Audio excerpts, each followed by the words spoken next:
দেরি না করে দেখো আমিও কিন্তু ফাইনালি জামাই ষষ্ঠীর ব্লগ নিয়ে চলে এসেছি। আজকে সারাদিন আমরা কী খাওয়া দাওয়া করলাম আর কী করলাম, কোথায় ঘুরলাম, কোথায় গেলাম, সবটাই এই ব্লগে শেয়ার করবো। তো স্কিপ না করে পুরো ভিডিওটা দেখে নাও।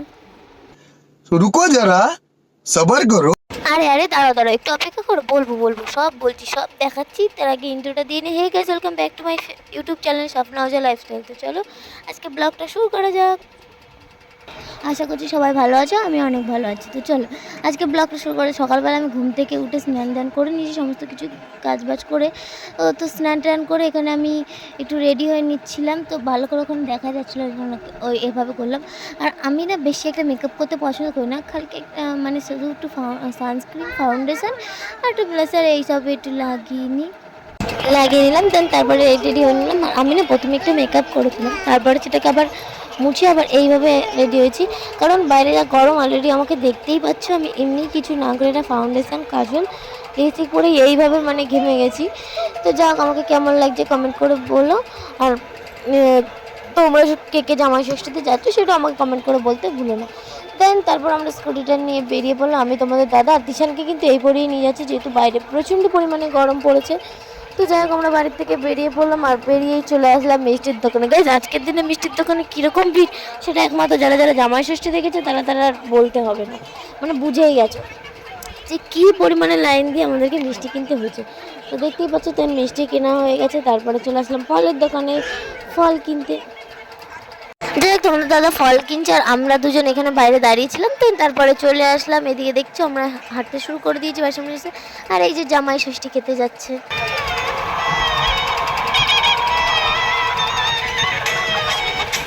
যাই হোক, এই গরমে একটু ঠান্ডা নিয়ে গিয়ে চলে আসলাম। দেন তারপর চলেছে দিয়াকে, বলছি চল দিয়া, তোর জন্য একটা গিফট এনেছি, তুই দেখে নে। তারপর ওকে একটু দিয়ে দিলাম। দেওয়ার পরে এখানে চলে গেছিলাম আমি বসে আঙুর ছাড়াতে, যেহেতু সব সাজিয়ে দিতে হবে প্লেটে, ওই জন্য আমি তাদেরকে গাছ মানে ডালগুলোর থেকে ছাড়িয়ে দিচ্ছিলাম।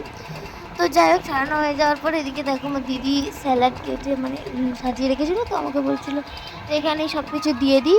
আর ওদের যেহেতু ঘর ভেঙেছে তাই জন্য অন্য একটা ঘরে সব কিছু, তাই জন্য ওই জামাই দুজন আগে খেয়ে নিচ্ছিলো, তারপর আমরা পরে খাচ্ছিলাম। তো যাই হোক, জামাইরা খেতে বসে গেছে। আর কি বলবো বলে, আজকের মেনুতে এগুলোই ছিল। আর আজকে যেহেতু জামাইদের দিন, তাই জামাইদের মনের মধ্যে ঠিক এরকমটাই হচ্ছে।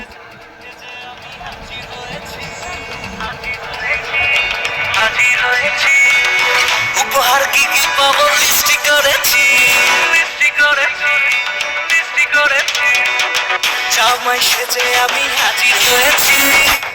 উপহার কি কি পাবো লিস্টি করেছি, জমিয়ে খাবো আমি ইলিশ মাংস, খাবো আমি চেটে পিটে মিষ্টি সাথে। যাই হোক, আমরা মেয়েরও এবার কিসে কমতে চাই। তো আমিও ভাত টাত মাখিয়ে খেতে শুরু করে দিচ্ছিলাম। আমি খাচ্ছিলাম আর দিদির মেয়েকেও খাইয়ে দিচ্ছিলাম, মনাকে। তো যাই এদিকে দেখো লেগ পিসটা নিয়ে নিচে ওরাই খাচ্ছিলাম। আর এদিকে দিদি আমার দিকে তাকাচ্ছিলো বলে হাসছিল। তো যাই হোক, এরকমভাবেই আর শাশুড়িটাকেও তোমাদের দেখিয়ে দিলাম। আর যেহেতু একটু আগে বললামই যে ঘর ভেঙেছে, যার জন্য একটা ঘরেই সব কিছু, তাই বাম্মা ওপর বসেই খাচ্ছিলো। তারপরেই এদিকে দেখো আমার দিদিও খেতে বসে গেছে, দিদিও পাশে বসেছে। আর লজ্জা, যাই হোক, ওনা ভিডিওটি আসতে লজ্জা পাচ্ছিলো, তার জন্য আমি বললাম যে চল ঠিক আয় ভিডিওতে। তারপরে দেন বিকেলবেলা একটু ঘুমটুম থেকে উঠে বেরিয়ে পড়েছিলাম পার্কের উদ্দেশ্যে। আর যখন সময় 8টা মানে বেজে গিয়েছিলো।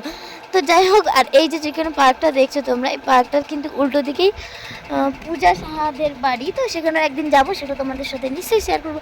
আর পূজা সাহা অফিসিয়াল তোমরা সবাই চেনো। তো যাই হোক, তারপর আমাকে পার্ক তখন 8টা বেজে গেছিলো, যেহেতু বন্ধ হয়ে গেছে। তো যাই হোক, তারপরে এদিকে দেখো ফুচকা খেতে আমরা চলে এসেছিলাম। আমরা ফুচকা খেয়ে নিচ্ছিলাম সবাই মিলে। আর তোমাদের দাদাভাই যেহেতু ফুচকিটাকে নিয়ে দাঁড়াইছিল, তাই জন্য ওকেও একটু খাইয়ে দিচ্ছিলাম। এখানে দিদি, দিদির মেয়েটে সবাই মিলে ফুচকা খেয়ে নিচ্ছিলাম। দেন ফুচকা খাওয়া কমপ্লিট হওয়ার পরে চলে আসলাম আমরা ভুট্টা খেতে, যেহেতু অনেকদিন ভুট্টা খাই না আর আমাদের সাহেব বাগানে বসেই না ভুট্টা। তো যাই হোক, তারপরে ঘুমিয়ে টুমিয়ে পড়েছিলাম রাতে খেয়ে। দেয় এই যে এই টাইমটা আমি তোমাদের দেখাতে পারলাম না, তোমরা বিশ্বাস করবে কি না জানি না, আমি ঠিক 1টা থেকে 2টোর মাঝখানে উঠে এই লস্যিটা খেয়েছিলাম। এরকম দেখছি অন্ধকার আর সবাই ঘুমোচ্ছে, তোমরা দেখতেই পাচ্ছ। তখন ওটা লস্যি খেয়েছি, যেহেতু দাদা তখন বাড়ি এসেছিলো আর নিয়ে এসেছিলো, তাই জন্য। তারপরে যাই হোক, তারপর দিন সকালবেলা ঘুম থেকে উঠে ব্রেকফাস্ট করার পরে চলে আসলাম। আর এদিকে দেখছি কাঁঠাল নিয়ে এসেছিলো, সেই কাঁঠালটাই আমাকে দিয়ে মানে আমি ছাড়াতে বসে পড়েছিলাম। জীবনে প্রথম মনে হয় কাঁঠাল ছাড়াচ্ছি। যাই হোক, তো কাঁঠালটা আমি ছাড়িয়ে নিই। যদি ভিডিওটা ভালো লেগে থাকে প্লিজ লাইক কমেন্ট শেয়ার করুন। Bye bye, love you all.